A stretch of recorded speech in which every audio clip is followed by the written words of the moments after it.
Good morning, students. Today we want to look at your Keystone computer number 5B is classwork. So this will be classwork.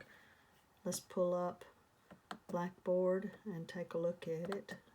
Okay, get rid of this. Okay,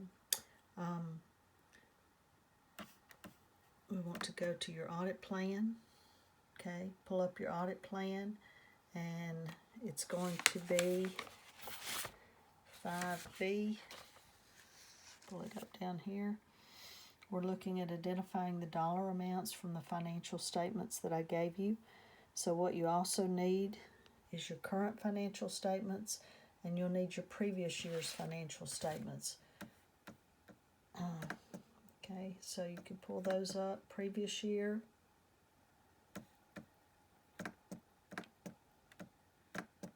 current year. Now notice on the current year I haven't updated the date, but we've been using it as 2018. Didn't have time with the virus to fix all this. So we want to start out, they just want you to identify some numbers here. Okay, so most of this is not too difficult, but let's take a look at what we need to do. It says here, if you'll look, let's come down here. It said identify the dollar amounts below. We want to find inventory and trade accounts receivable, so those two shouldn't be too difficult. Go back to your income statement, and let's pull those up. It would be on your balance sheet, which would be your next page. Okay, now your trade accounts receivable is net of the allowance amount, so that would be $10,131,457.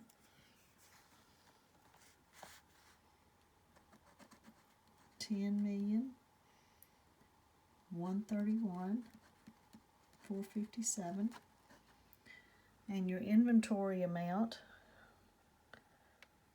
is going to be $1,375,835. $1,375,835. So those are a couple pinpoint numbers from your balance sheet. Now they want you to go to your income statement and find sales and gross margin, which is also gross profit, and net income. So we're just identifying numbers. Let's go up to your income statement. Now sales, we're going to do the net sales, $92,586,051. Gross profit or gross margin will be $20,451,485. And then if you come down to the bottom, make sure you get the right line for net income, $229,877. Obviously those would have zeros behind them. So let's fill in those numbers. Starting with sales, $92,586,051. Gross profit or gross margin, $20,451,485. And net income is going to be $229,877. Okay. Now they ask for a couple ratios just to get you started on ratio analysis. They want you to do inventory turnover, which is going to be your cost of goods sold divided by your average inventory. Okay, cost of goods sold divided by average inventory. So let's find cost of goods sold first. That's on the income statement. Okay, cost of goods sold is going to be your $72,134,566. $72,134,566. Write that down. Okay, here it is. Now we want to divide by average inventory. Okay, that means this year's inventory plus last year's inventory divided by 2. Okay, so let's find your inventory amounts. You can start with this year, that's going to be on your balance sheet. Inventory would be $1,375,835.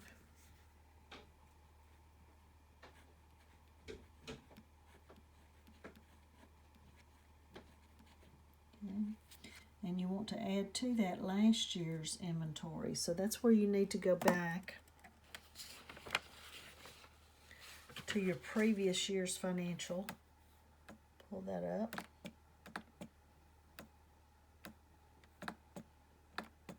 Come on.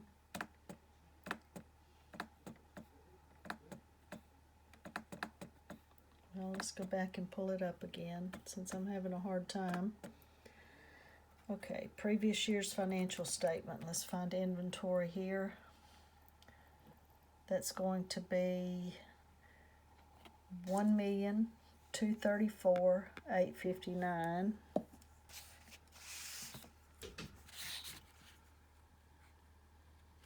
$1,234,589. I'm sorry, I said 859. And you want to add those, and then you want to divide those two numbers by 2. So add your two inventory balances, this year and last year, divide by 2, then divide that number into your cost of goods sold amount. Now, what I came out with is 52. Okay, it's going to be 0.5527 in your calculator, which is equal to 55.27%. Okay, and that means it turns over 52 times. May need to check that, but that's the number that I have. So I know that number's correct, but that's an awful high turnover, meaning that's how quickly that you sell your inventory. So that's a very high number. Okay, 55.27. Okay. Now let's take a look at our next number, which is going to be the receivable turnover, meaning this is the number of times that you collect your accounts receivable.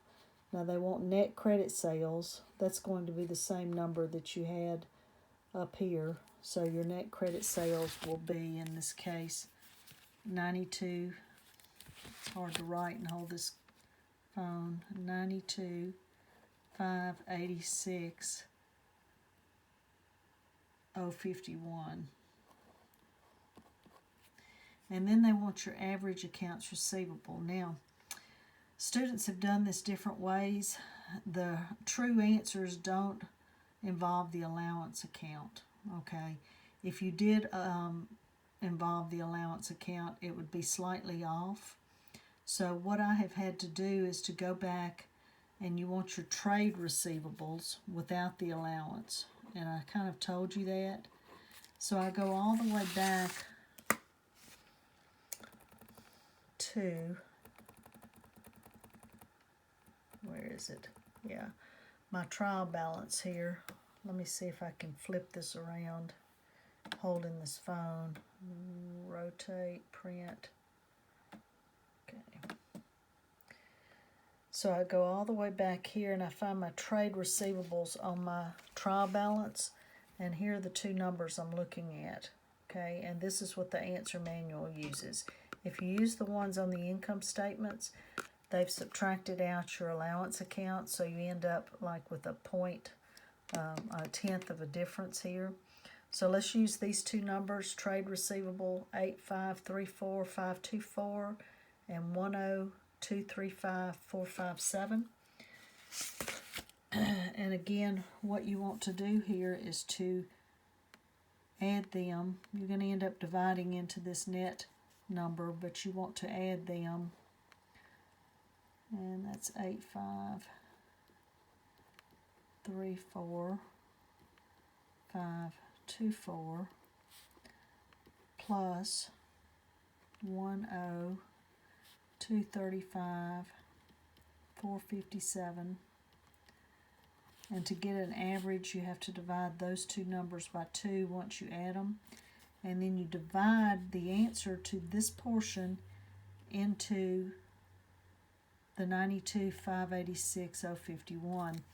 And this is a measure of how frequently they collect their accounts receivable.